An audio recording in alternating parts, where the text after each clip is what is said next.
Welcome back to Community Connectors. Today we are in Heritage Hills neighborhood of Oklahoma City. We're speaking with Shannon Rich, who is the CEO of the Oklahoma Hall of Fame and Gaylord Pickens Museum.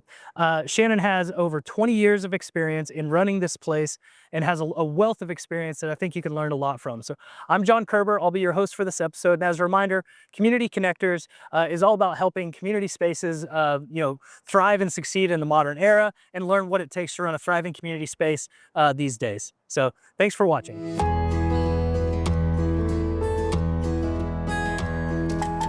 Yeah, you said the story of the building, does that start here? And so you're saying that it started off as the Mid-Continent Life Insurance Building, but also he lived here. He lives on the fourth floor. On the fourth floor, okay. And then you said now it's also the Oklahoma Hall of Fame and also kind of a museum. It is the Gaylord Pickens Museum. The Gaylord Pickens Museum. Home to the Oklahoma Hall of Fame. Home to the Oklahoma. Okay. We have the Oklahoma Hall of Fame is the organization that tells Oklahoma's story through its people. Yep. One of our vehicles that we use to achieve our mission is the Gaylord Pickens Museum. Yeah. And so we've been open since 2007. Yeah. And the exhibits change and all those kind of things change out from time to time, but the space was something that we're really proud of and try to take care of. And now we try to inspire the next generation of Oklahomans to think big, to think about what they want to do when they grow up. So this is a career type exhibit. So it's picturing yourself. You say, right now, this is a rodeo type exhibit. So kids can get in and they put themselves behind there and then they take pictures. I'm not sure we can see on the side, featuring public service. And so you get up and Teata was a storyteller. Oh, okay. Yeah. The Chickasaw Nation also has a film division she went all over the world as a storyteller. So this is a way they can be inspired by that. When kids come in to look up a member of the Hall of Fame, generally speaking, they look up their hometown first. Yeah. As Oklahomans, we identify there. And then it might be, I'm Chickasaw, or it might be, I want to be an astronaut. And then that's kind of how they start doing that now. So obviously Oklahoma is really a big oil and gas energy state. So the Oklahoma Energy Reserve Board is one of our partners. So they're obviously oil and gas energy careers have changed dramatically. Yeah. So there's so many ways that you can deploy that type of education in this work. And so kids like to get inspired by light o'clock. This is a theater. Yeah. We show films in here, and we show, like in summer, we show movies. We get licenses, and it's a great air conditioning in Oklahoma. Yeah. We are very popular. This is a great place to come and have crafts and do things in here. This is a calming room. Yeah. So this is being utilized in that capacity today. And we also created some different exhibits that appeal to some of those visitors that may have different challenges. Just trying to accommodate, again, the more we know, the better you do, right? Yeah. Yeah, this is actually one of the mural artists here. We love this mural. We get a lot of mileage out of it. He's been very to us, Kristen Hay. He's a third generation artist in Oklahoma. His granddad was in Atlanta. Yeah. But these are obviously how the work and shape farm. You can find the helicopter, find the buffalo, the bison, and it keeps kids busy, and it's just super fun and engaging. Yeah. You can also see there's places for parents who've had children, and they can little kids can get involved and have activities. And this is our sensory wall. This is one of our partners. People experience things differently. Education is so multifaceted now. Yeah. And so being able to have those where kids can be able to touch and feel. A lot of museums, you can't do that. We say, the Sarkis Foundation helped us make this possible. This is part of the spaces that kids really like to get engaged. As we've been here, we've seen kids continually go up to the wall and that's great. That's them. And again, all around them, you'll see members of the Oklahoma Hall of Fame. So again, all we're trying to make those elements so kids, so you can see it, you can be here, right? Yeah. And so being able to identify yourself in that capacity is super important. Wonderful. And this is the Oklahoma Through Its People Gallery in Chickasaw Nation. Okay. Oklahoma Through Its People Gallery. And this is one of our exhibits where we talk about whenever we open a museum, we did a lot of research and we commissioned a study, and there's 5 characteristics that kept bubbling up, 5 words that kept bubbling up for people not just in Oklahoma, but people outside Oklahoma and how they see us. And that is optimism, perseverance, pioneer spirit, generosity, and individualism. Yeah. So if you think about Oklahoma. Oh, that matches it right. That is Oklahoma. So in these different exhibits, you make 5 different people who have embodied that characteristic. Right? Wonderful. So that's one of the ways that we can tell these stories. And these again, we'll talk more about that, but I think we try to keep these updated and try to keep there to be a reason for people to come back, try to highlight the stories. And also we want to make sure we're telling everybody's story, that everybody can come in here and find someone that looks like them, that's from the small town or from an area that they can identify with, is super important. So maybe you've already answered this, but what does it take to be added to the Oklahoma Hall of Fame? Like, is there a committee? Is there criteria? Is there, because I'm seeing like Kristen Chenoweth. I'm guessing is she in there? Just everybody that's portraits on the wall. Yeah, all these portraits. Okay, yeah. Member of the Oklahoma Hall of Fame. Oh, wonderful. So what's fun about this is we've gotten as our education team is starting to do more tours. Yeah, we've gotten them to be more personal about what's in the background. Yeah. So this is Dr. Pamela McCauley. Okay. Who's a skeleton, and we were like, okay. Ooh, tell us, like, why? She's a PhD in ergonomics. Okay. And so she's the reason that she helps people know like how long you can sit in the chair and the best way to do things. So it's very interesting. So we need to tell that story, right? In science and STEM. Yeah. And this is David Rainbow. Bank First. And these are the hats that he coaches his kids when they were little, their baseball teams. And so the parents said, picture of his parents, so he's a dog kind of like, he's gotten them to help us. And then this is Hudson. This is Demi Cressip's dog. Okay.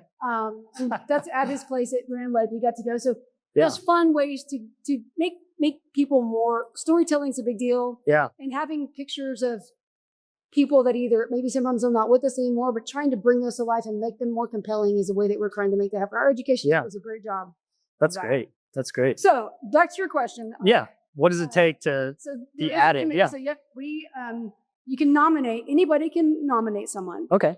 You can download it on our website, the nomination form. Yeah. You have to be either a native or have lived here a meaningful period of time. Okay, sure. So it's not like you have to be from here necessarily. You can't have lived here for 2 years and just kind of like. It doesn't work that way. Sure. So like Bliss Gill. So this is the doctor I just left. This is Dr. Barry Pollard. From Enid. So his story is, he is from a small town in Oklahoma, Marshall, Oklahoma. Yeah. He was in a classroom with 2 or 3 grades at time, small town. He's a neurosurgeon and a rancher with a special, one of the most winning genetic Angus cows in the country. And he's one of the largest John Deere dealers in the country. So he's like a rancher business doctor. I'm like, just your average neurosurgeon business. Right. Yeah, exactly. I asked him, I said, tell me what made you think you could, like, how did you figure that out? And he said, you have to have good people around you. But the main thing was, and I went to OSU, I was going to go there to be a vet. And I thought that was great. But he said, within 2 weeks, all the people around me made me realize I could do anything I wanted to do. Yeah. And I decided I wanted to be a neurosurgeon and a spine doctor. And so he's like this, he travels all over the country talking about spine surgery and all that. And then he travels all over the country talking about his Angus cows. While he's ranching. Yeah. He's just such a great, that's such an Oklahoma story. Yes. For us, is that Oklahoma DNA where you can do anything. Yeah. He's from a small, not even a stoplight town. Okay, yeah. Great guy. And then his son, Chet, who we just inducted a few years ago. Yeah. They're just super wealthy, but so nice and kind and care about their employees. And just such a great Oklahoma story. Again, honored the turnpike deal with 7-Eleven, like didn't build them after a certain way. Yeah. After a certain point because of that. See, it's like I've heard that. I don't know why I've heard that story, but they didn't stop writing. Yeah. It'd never work today. In the corporate world, would never work today. Right. But the handshake, they honored it. So we're on the 3rd floor here. So is the 3rd floor more of kind of the Oklahoma Hall of Fame, or it's all throughout? Like the Oklahoma Hall of Fame is kind of throughout the whole museum. Well, so the 2nd floor really is about exhibits. There's Hall of Fame portraits everywhere. Yeah. And as you know, it's a public space. People get married. Yeah. Here. That's right. On the front steps, they get married on the 2nd floor, depending on whether they get married on the 4th floor or even in the garden and have receptions. So the space is activated in any number of ways, with portraits and all those things all stay up all the time, and just different ways to engage people. This is definitely a Hall of Fame gallery. Okay, this is the Hall of Fame gallery. Okay, that makes sense. These are all the names. Oh, wonderful. On the wall. Yep. From members of the Hall of Fame. There's 750 now, somewhere in there. It's wonderful. A lot of Oklahoma's best and brightest Yeah. are definitely on the wall. The names. It's been great to. Yeah. The best part of my job is getting to call someone and say, you've been selected for induction. Yeah. Because most people go, what? You don't remember. You mean? Right. It's And wonderful. that's other than telling somebody they get a scholarship. Yep. That's the other fun part. That's but great. This is, Oh, so there's scholarships that are related to the Oklahoma Hall of yeah, Fame we have as a well? scholarship. We've been doing scholarships for 35 years. Wow, We make, okay. I think it's a little over, Jessica, you might correct, I think it's a little over $200,000 available every year in scholarships and tuition waivers for sure. That's amazing. As you think, this is when we talk about the medallion, obviously the symbolism. Okay. When I got here, I'm a marketing person. Okay. So I was like, oh. I wanted to ask you I'm gonna about that. I'll update stay there this. for the I interview know part. some But of the yeah. questions. I'm going to update all this and make the ribbon prettier, but then Yeah. I realized that the ribbon is the color it is because it symbolizes the red dirt. It's meaningful in that regard. Yeah. And this all has a meaning. The gold center is the blessing of the Union of the Indian Territories and Uncle Sam, so that's really what that is. Yeah. The mistletoe wreath, of course, is our state seal. It's our state flower. It's our state. It recognizes Oklahoma. The white star is the medallion taken from the state seal, and the 5 T's really represent the 5 indigenous tribes. Yeah. And so all of this means something, and I was like, oh, okay. So, And so what I did was I kind of fell in love with what all this meant because it actually had such a great. The people again, we will be 100 years old in 2027, and the fact that they had all of these details thought out for so long just really is meaningful. That's great. And I'm seeing that. So 1928 was kind of the first time somebody was awarded the Hall of Fame medallion. Yeah. Yeah. It's very, we're working on our centennial now. Yeah. That's great. That's great. Not long, and we are actually one of the only states that has a Hall of Fame. We're 6. Yeah. And we're the ones that have been doing it the longest. Oh, We okay. have the induction ceremony every year. We've had it every year, whether it was war, in the pandemic for the first time, it was on my watch. I was like, we're going to do this no matter what. But we had to go virtual. Yeah. We didn't have a Okay. choice. But we did it. I mean, that is amazing because Oklahoma was the 46th state. Yeah, one of the last. And so we're one of We're the youngest. we're the youngest when it comes we're to the that. youngest, but we have some of the pride. I think that was That's great. It's really interesting. And we were founded by Anna B. Corn, who actually was from Missouri, Okay. but she fell in love with the state and people and felt like we needed to honor our best and brightest and create education programs for kids. Yeah. That's So great. this is just last year's class. Oh, okay. It's recent. Yeah. They hang for a year here. Now, this is one of the galleries I was going to talk to you about also. This is one of the ways that we keep this space open. This year, we will feature 70 different artists throughout the year. We give them an opportunity to show their work. Yeah. They get to have, again, whenever you talk about the hallowed halls of the Oklahoma Hall of Fame, it is the state's single highest honor. Mm-hmm. So whenever an artist who maybe is new or just getting their parents to understand that I can get paid to do this, Yeah. giving them a venue like this, of this meaning to show their work, to bring all of our visitors in to see it, gives them another audience. Frankly, a lot of these artists they bring audiences to us because they have such a great following. Yep. And so this allows us to be all Oklahoma artists. Yeah. Again, another way that we keep it fresh and keep new audiences and people having a reason to come.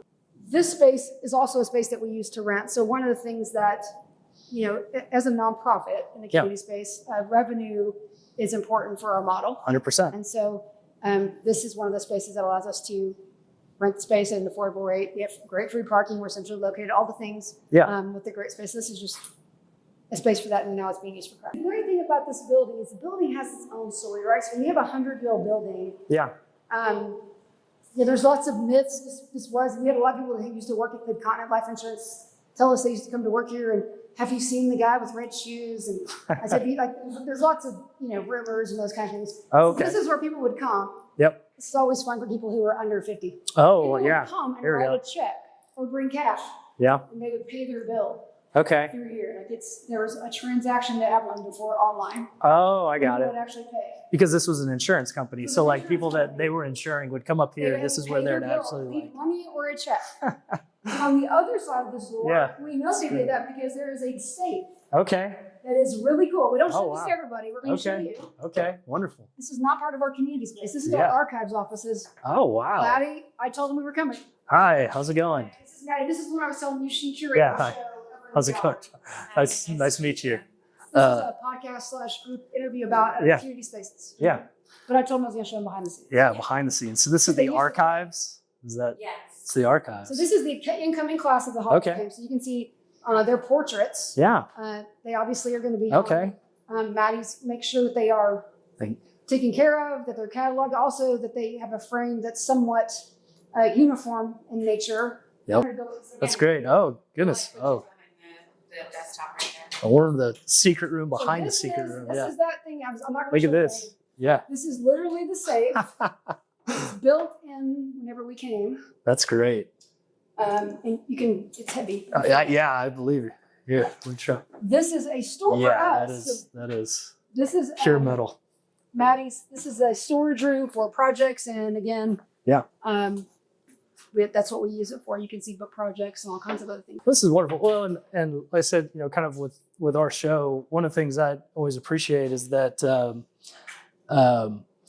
it takes so much to actually make a place like this run and operate, and that there are real people behind it that are doing all of this. And there's always kind of the, it's like it's almost like Disneyland. There's the what you see in the front, and then there's what you see in the back. And what you see in the back is way more important because it doesn't get done without it. It doesn't get done without it. Right? Yes, exactly. So this is the president's office. I'm going to show you this. This was the former president's office. This is where we're at. Yeah, this is now. This is Mr. Stewart office. And, Yeah. When Mr. Stewart, whenever his wife actually donated all of his furniture, and so we have it, and so you can kind of see these mahogany walls. Actually, Chartel was built to haul the Honduran mahogany. It was actually built. There was a line built so they could bring in these massive logs. Yeah. To. You mean the street Chartel? The street was Chartel built so that they could bring this in. So they could bring in. I mean, this is a massive. Think about it. This is 1926 probably is when they started it. Right? Yeah, I'm trying to imagine this building being here in 1926, and what else was Heritage around? Hills, right? So there's some houses. Sure. Which is how he got by with having his insurance company. I'm not sure the zoning was probably his top. Okay. Because he lived here, and it was also his insurance company, which wouldn't necessarily pass current zoning laws. Got it. So this is his office. Yeah. And this is the picture of him. Okay. And this is his desk and the bell. Wonderful. And you said there's a picture of opening day over there. So we actually staged this 80 years to the day. We have our own picture like this. I've been still in the building 80 years to the day. Okay. As the Oklahoma Hall, as the Gaylord Pickens Museum. Okay. But that's everybody on the front steps. You can have to say there wasn't a lot back there. That's it. That's what I mean. Like I can imagine this building, which is a massive building, and then 1926 when there's not nearly as much, kind of around it. It's great. Okay, Well, it's wonderful. Well, and like you're saying, it's a very ornate and just like beautiful space and beautiful building. Shannon, welcome to Community Connectors. I really appreciate you being on the episode. And so for everyone here, Shannon is the president and CEO of the Oklahoma Hall of Fame and Gaylord Pickens Museum for over 20 years. Is that correct? Yes, I started when I was 11. Okay. Wonderful. And also, I mean, you have a long history of just being active in the Oklahoma City community, I do. Right? So, I mean, I saw some things on your LinkedIn profile, things like, We Women Lead. Mm-hmm. You were co-founder of that, I believe. And actually, one of the most fascinating things I saw is that you were actually head of sales and marketing for the Renaissance Hotel downtown. Is that right? Yeah, 20 years ago. And for those of you who don't know Oklahoma City history, the Renaissance back in the year 2000 was, it was part of literally the Renaissance of Oklahoma City, of downtown Oklahoma City. It was almost kind of the nice place to stay downtown. There was a walkable area in downtown. So it was a very unique experience for people coming into the city. It was the first full-service hotel built in 30 years for its time, because the last one was the Waterford.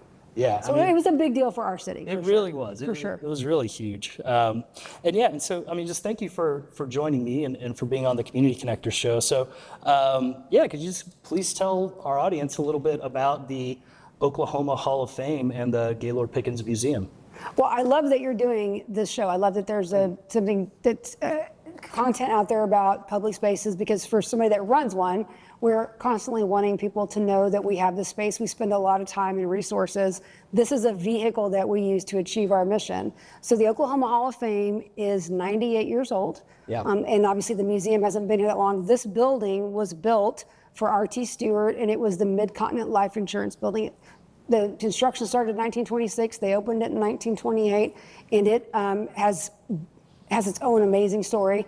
It's almost in line with whenever we were founded. So we kind of have this similar trajectory where we're about to celebrate our centennial. But it was the floor that we're sitting on now, the fourth floor of this building, actually was Mr. Stewart's house. Oh, so they yeah. lived here only on half of it. Okay. And so for as opulent and as big as this building was, they lived on the 4th floor because his grandkids have told us how they used to ride their bikes up and down the hallways because it was an insurance company. They, you've seen the safe and you've seen how people could access it to actually do what it was. So that's what the building was born to be. We took it over in 2001. Mr. Gaylord made the initial gift, made it possible for us to acquire the building. Okay. And we closed on September, I wasn't here then, they closed on September 5th, and then September 11th happened. Oh, goodness. So everything stalled for a few years, fundraising and the priority of getting into the building just wasn't there. And so I came on board in 2004, and Mr. Pickens gave us another gift that was significant, which allowed us to re-energize that campaign. And we opened this building 80 years to the day that Mr. Stewart did. On May 10th, 2007. He opened it May 10th, 1927. That's great. Yeah, so that our history is somewhat in line with that. And so it is a museum. It is an event venue. As you know, it's a wedding venue. We do a ton of weddings, a ton of pictures, a ton of corporate events. And we're essentially located, we have great parking, and so it just makes us a great community space in addition to the museum mission of what we do. Could you talk about the renovation just a little bit? So was the building kind of still, in operation as an insurance company? What was kind of happening, and what made you just think, you know what, this looks amazing? I mean, it's a beautiful building. Sure. And so, could you talk just a little bit about the renovation? It didn't look. I mean, it was not. So, from what I know to be true, because one of our Hall of Famers, Burns Hargis, talked about having to, whenever he worked for Penn Square Bank, Mrs. Stewart actually lived on the 4th floor still. And he had to invite her to leave.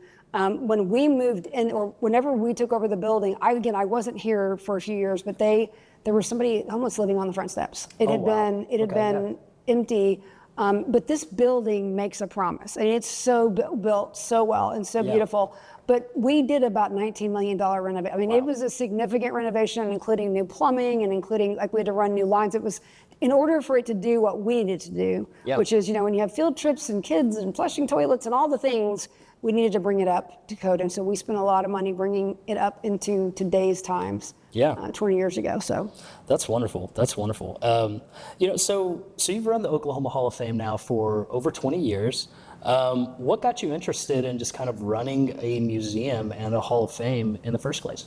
I've thought about how I answer that question, and I think the answer, honestly, is just I opened the Renaissance Hotel for Mr. Hammonds and ran the city's convention center. And then we opened the Courtyard Hotel. And I was in that business. I was in the economic engine of the city, and that was my passion. And I was on some project teams for the Hammonds Group, and I would go off-site and open hotels. There's a team right before you open a hotel. There's a lot of stuff that has to happen. And I really enjoyed the revenue model and the economic engine side of it. But honestly, I just wanted to run for public office. And so that was my plan, as I was going to take this job. They wanted to get in this space. They needed somebody that had managed construction. And so while that was not really part of my job, I had certainly opened multiple hotels. I had been in that place. And my business acumen, I think, is what they needed, because as a nonprofit, more nonprofits today run as businesses, and you have to. Even though we have the tax credit and there's all kinds of great things, you got to have a different mindset. You got to pay your people right. You got to hold people accountable, and you have to have a P&L that make donors want to support your organization. And so that's what they wanted me to do. I have a marketing background. They thought, we'll get you in here. And I was going to do this for 4 years. And the person who hired me was Clay Bennett, and he said, if you do this for 4 years, get us in a good place, then you will have this incredible Rolodex of statewide leaders that will help you run your campaign. And at the time, which has been 20 or 16 years ago, politics got ugly then. I mean, I can't even talk about it today. But it got ugly then. And so I fell in love with the mission, getting to call people and tell them, you're going to get a scholarship. We had back in 2006, we got to call somebody in Durant, and they didn't have a phone. So this is before cell phones were as prevalent as they are. We had somebody call us, and we couldn't get a hold of the scholarship winner. The school said, if you will call this number, their family will be ready. It was a Save-A-Stop in her hometown. And so we got to give her a scholarship, and they didn't have a phone in their home. That's amazing. And so I've been in boardrooms where you're getting to tell shareholders that you're generating a lot of money, and that's a great feeling. Sure. There's great things about that, but there's very few days I will ever remember like that day. Yeah. And so when we get to give kids books, whenever we go to small towns and we have grants where if you don't have 6,000 people, they don't have a library. So we do some community involvement. And when you hand a kid a book and they're like, do I get to keep this? Yeah. And you think about those of us that are in metro areas and like how much we throw away and how much we don't appreciate, getting to see what we do in real time like that, in addition to getting to meet Oklahoma's best and brightest and getting to have those moments is, I honestly couldn't imagine a better gig. So is that kind of what's kept you going? Oh, because 100%. you mentioned that you were going to run for office. Yeah, Did I'm you over ever that. run for office? No, I have zero. I absolutely have zero desire to do that. And again, the climate got ugly, but I also realized that my board members, these Hall of Famers, they're influencing policy. Yeah. It's to me, I would rather use my voice that way than that. But I did see that the transition happened for me because of being able to see what we were doing. And I thought I could make more change. Yeah. I honestly felt like if I ran for office, that's how I could make change. But getting to see what we do, I think I could make a bigger change for multiple generations. Yeah. That's wonderful. Could you talk a little bit about, what is, how do I say this, like the most impactful part of your job? In the sense of what do you find the most personally rewarding? Do you think it's the scholarship opportunities, the meeting people, when a lot of people are here, just what do you find, because clearly you've found that this fits you, right? Mm-hmm. You've been doing it for 20 years. Yeah. You continue to be engaged, but there's got to be some of these moments that just absolutely are like, that's why I keep doing this. What is it for you? I think it's different on different days, but I think, selfishly as a native Oklahoman, when I grew up, it wasn't cool to be from here. Yeah. It wasn't. I remember those days. I grew up in those days. It was not. When I graduated from college, my group of friends that we were going to Dallas, D.C. Everyone. or Chicago, there wasn't any reason to stay. Correct. Yep. And so the idea that's just the reality. And now when I think about kids that grow up in the Thunder, the river, we mowed the river. Yes. Whenever there was no river. Right. And in typical Oklahoma fashion, as you mentioned before, Mike Knopp was at OCU and running and thought, what if we put water in our river? And we rode on it because he was a rower. And now we're the home to the Olympic. It's amazing. Say that out loud. Yes. Those are the things that you're like, that is the special part of Oklahoma DNA. So to me, when kids come in here and think it's cool to be from Holdenville, Yukon, Enid, wherever, or they come in and realize, oh, that lady's from Pond Creek and she's a world-renowned scientist. Okay, I can do that. I think that to me is probably one of the coolest things. But look, you're never whenever you're handing somebody who's gonna be the first generation college student in their family a scholarship, it's hard to, I think education is an equalizer. I just spent the morning with a donor who was talking about how are we gonna get in front of more families where there aren't two-parent families, where their kids are at risk, where we can show them what they can be. How can we create programs for that? Because the kids that come to the museum or the kids that do these things, they probably already have people that are engaged. How do we address that? Because even he sees, we got to find ways to make sure they have access. Yeah, that's wonderful. That's wonderful. So let me ask about some of the other work that I think I saw you doing. So you're also on the boards of certain banks, is that right? Are you still on the board, or you're no longer on the board of UMB and RCB? Yeah, I'm not on the UMB board. I am a corporate director for RCB. Okay. That's just a personal. I have a corporate background. Yeah. Run a large nonprofit here in the state, and I want to continually grow my skill set, and I had an opportunity to go on a corporate board, and it's a bank. Yeah. Wonderful. So what about like you were saying, you ran sales and marketing at the Renaissance, and then I believe you also said the Courtyard. The Courtyard, right? Did your experience running sales and marketing for something that was a big, I would probably call it risk at the time, but ended up being so successful? Did that have an impact on what you do now and kind of what you decided to do next? You ran sales and marketing, and you kind of were promoting something that almost, it seemed like was kind of an idea, but that was so successful. It was all part of the turnaround at the time. And do you think that had kind of an impact on how you see things here, how you run it, or just the overall success of the museum and Hall of Fame that's here. Okay, I understand the question. So I think what I would say is being able to open the city's convention center and the first hotel, and it fortunately being a 4-diamond hotel that hadn't been open in 30 years.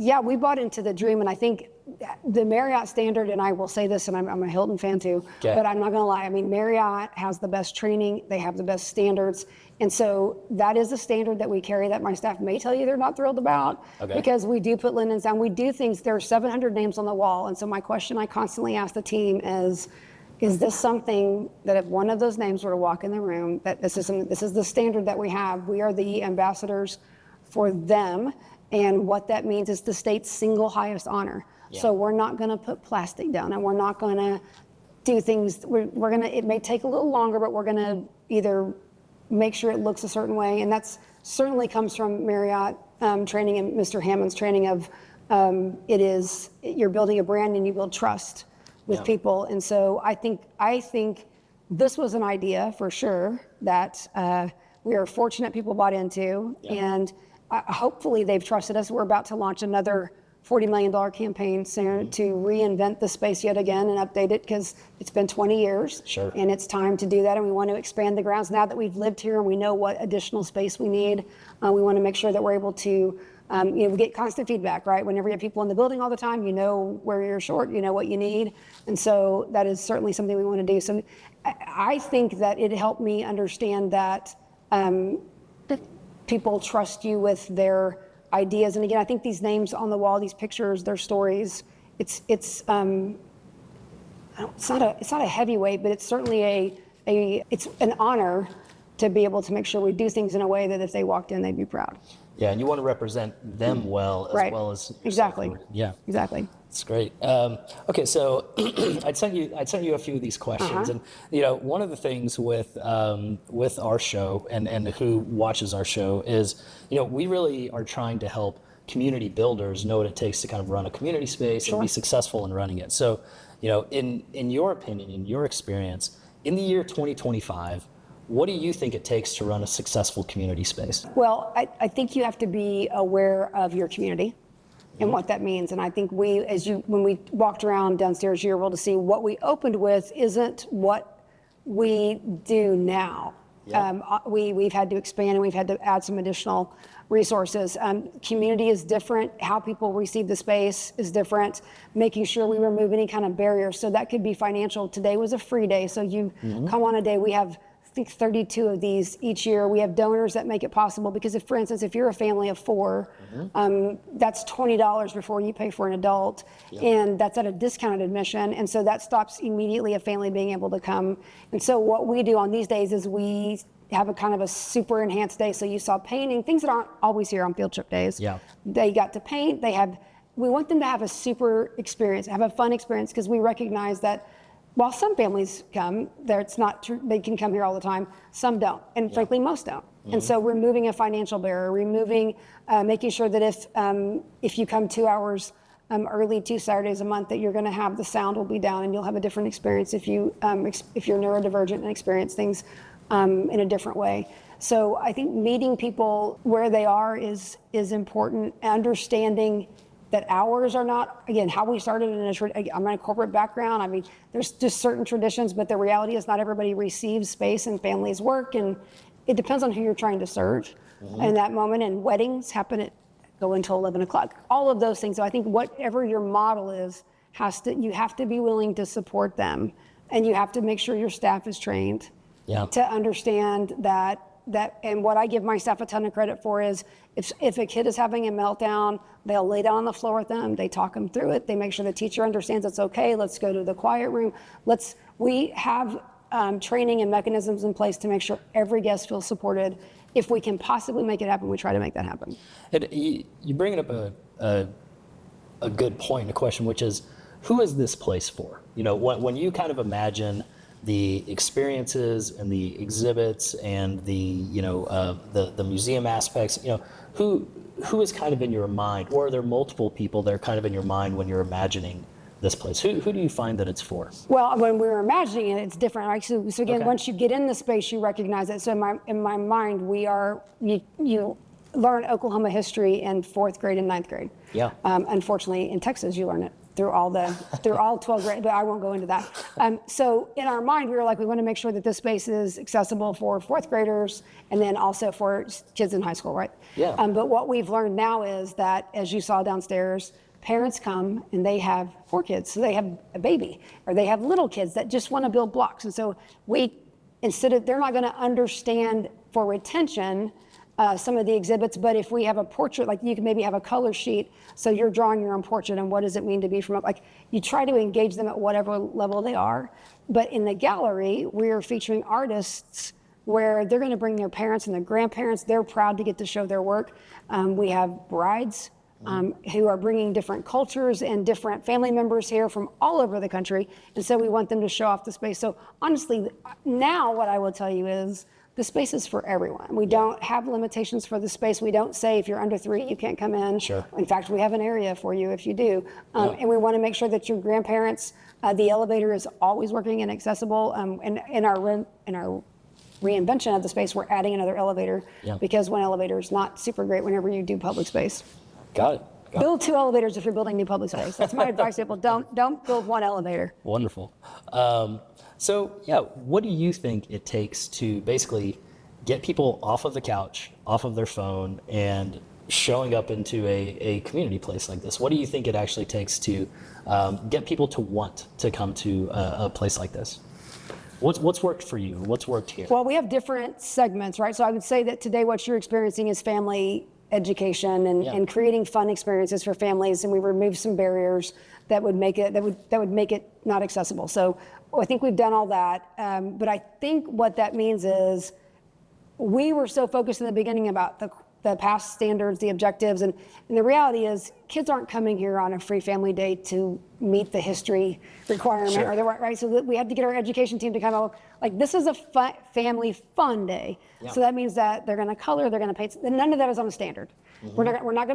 We're not worried about them leaving today for that. So whenever they leave, we want people to come and have a good time, enjoy it, and be able to leave with a good experience in hopes that they will come back.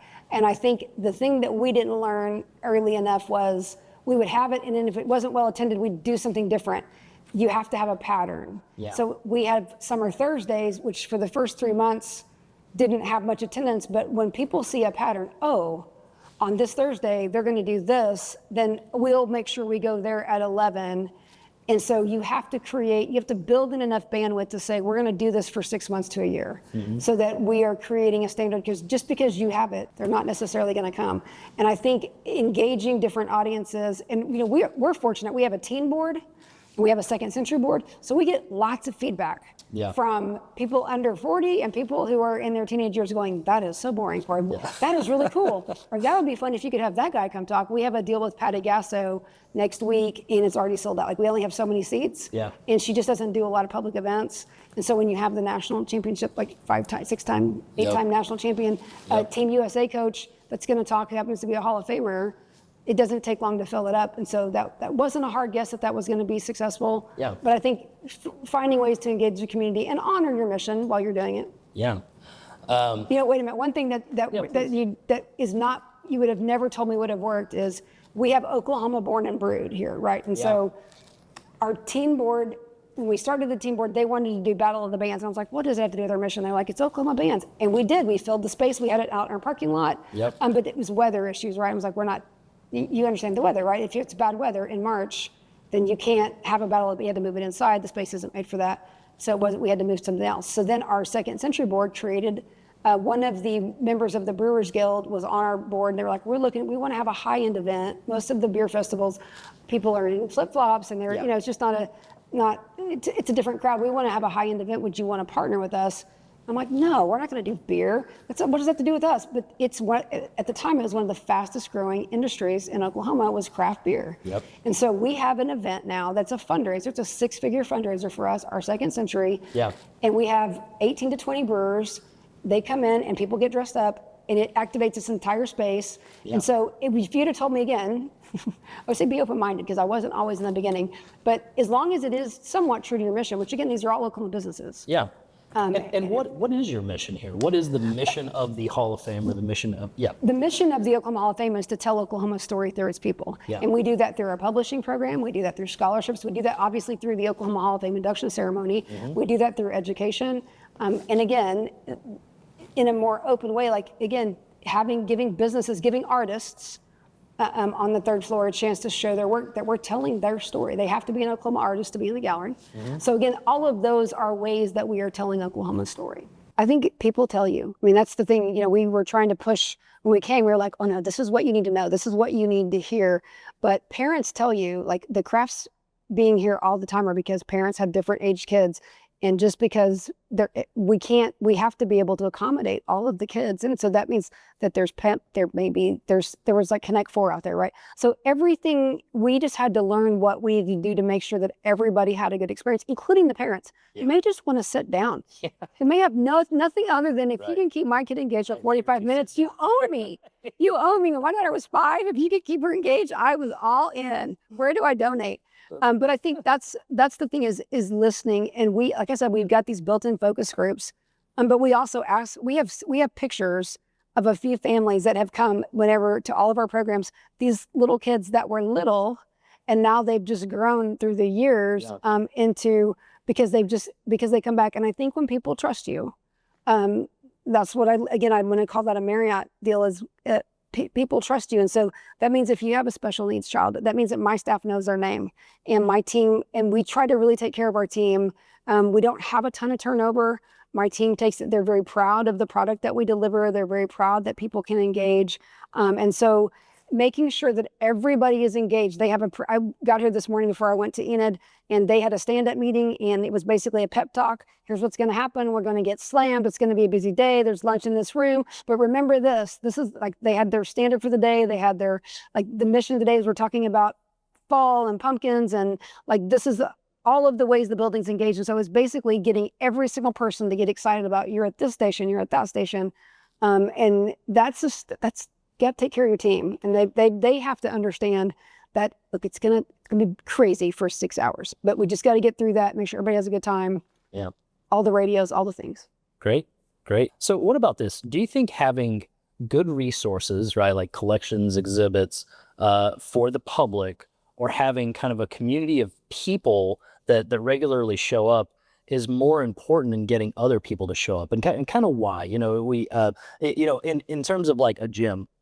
So, is it the high quality treadmill that brings somebody in, or is it, that they know somebody or it's become regular? What do you think, or what have you seen works, or both important? Just kind of what's your opinion on that? Well, I go to the what, and I'm scared.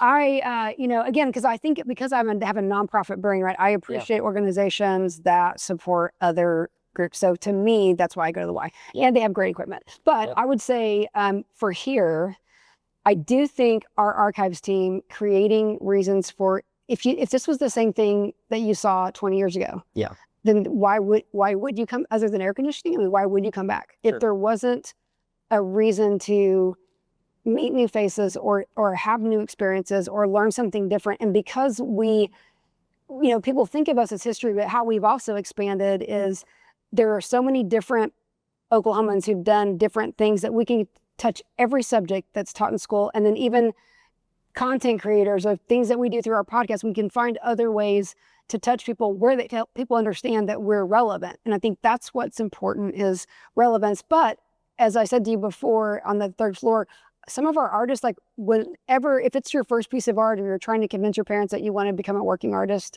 and you can hang your work here, it's amazing. But some of these artists bring 400 people to an opening and we're like, holy cow, we didn't see that coming. We thought we were going to have only 50 people RSVP'd, and they have a following. And so we benefit because then everyone's like, wait, what is this space? I didn't know this space was here before. So we get to reintroduce ourselves or introduce ourselves to someone. We have people that got married here and now they have kids and now their kids are coming to. So it's all of the different ways that you may have been introduced to us one way, but hopefully when you're here for a wedding, you go, oh, I recognize that artist. I need to come back and see that whenever I can give it more time. Nice. And just speaking about that, what do you what do people not recognize that it takes just to run a museum operationally every day? What are kind of the things that people don't think about? Like this is what you're actually doing, whether it's a museum or the Hall of Fame. What do people probably not see from when they're visiting, when they're coming into the space? I'm going to say, I mean, it's always money and people, right? Yeah. To me, that's the biggest expense, and the people, the talent that you got to see in the archives, taking a portrait and putting it on a wall isn't super tough, but taking 400 portraits, rotating them around the building, making sure that the sun isn't on them.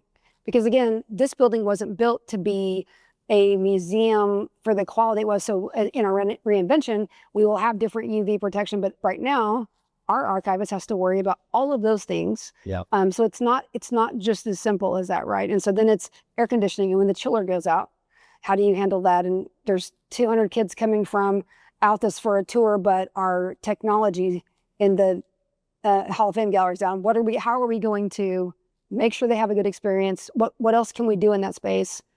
I mean, all of those things are the variable that, and frankly, we have a great board of directors, and we share with them, hey, we need to add resources here. We need to add more staff, or we need to add, and we don't, I don't feel like we abuse it. So I feel like they're super responsive to us, and they understand it, and they understand the mission is important. If you want to create proud Oklahomans, there has to be a place they can come and be inspired. Yeah. So what benefits do people or do you find people experience when they decide to basically become a member of the Oklahoma Hall of Fame, where they decide to, kind of start coming here a little bit more regularly? What have you found is kind of the benefit that they get by coming here, by being a member? Well, I think parents love it when their kids can walk around and give them a tour. That's why the parents, they love that kids get that, well, you know that Maria Tall Chief did this, right? You know that she did this or he did this. And parents love, I think one of the things we don't have a lot of heroes these days. I'm not going to go into a deep subject of that, but there used to be a time whenever you could say, these people are who you should aspire to be, right? And they were all the people that you think, and that's kind of not there anymore. And so I think when parents can bring their kids here in a wholesome place, and what you saw earlier was everybody, you can touch things, and it may not be in that space, but there's other places where you can touch things and get engaged. I think that's really meaningful. And I think it's important for everybody at all ages to be able to have that kind of experience. That's great. That's great.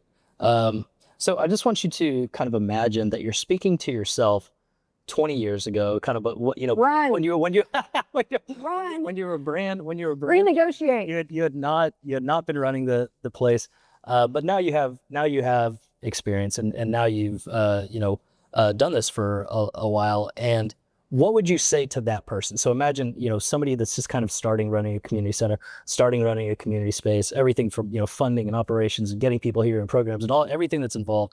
I just want you to imagine you're speaking to yourself, you're speaking to somebody new at it. Any advice that you would give them other than run? No, I was just kidding. I think, the question, I kind of went off a minute ago, but I think the thing is talking about what it takes more money and it takes more people than you think. You're going to need more resources and technology. Technology was a big deal when we opened, and now we're all on our phones and we all have iPads. So now we had to, people don't want to see screens anymore. And so we had to reinvent that. So I think making sure that you have a budget, if it's a museum driven space, or even if it's not, whatever your budget is, you have to make sure that you have a budget to renovate it or to take care of it. Every hotel I worked at, we had an FF&E budget where the couches just need to be replaced, even at the baseline of just carpet and couches and that kind of thing.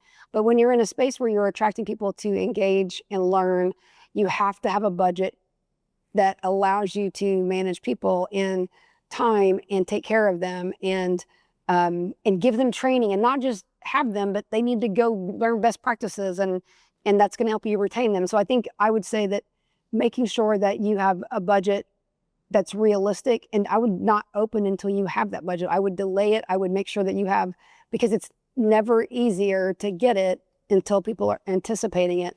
And so it just takes more money and time than you think. But I would say this, it is super rewarding. It is super cool to have kids run through these halls and have heroes that are cool, and have parents be proud of the experience, have artists go, that's my granddaughter's painting, and that's the reward that we get from having people come and say, we got married here and these are our kids and now they're in camp. Like that is tenfold of what I thought it would matter. Because again, before I got here, it was driven by spreadsheets. So it was all transactional, right? It was all about the return on investment, and the return on investment, making sure you've got people who buy into that mission because of the support is super important, because it costs a lot, but the reward for your organization or for whatever your mission is there. That's great. That's great.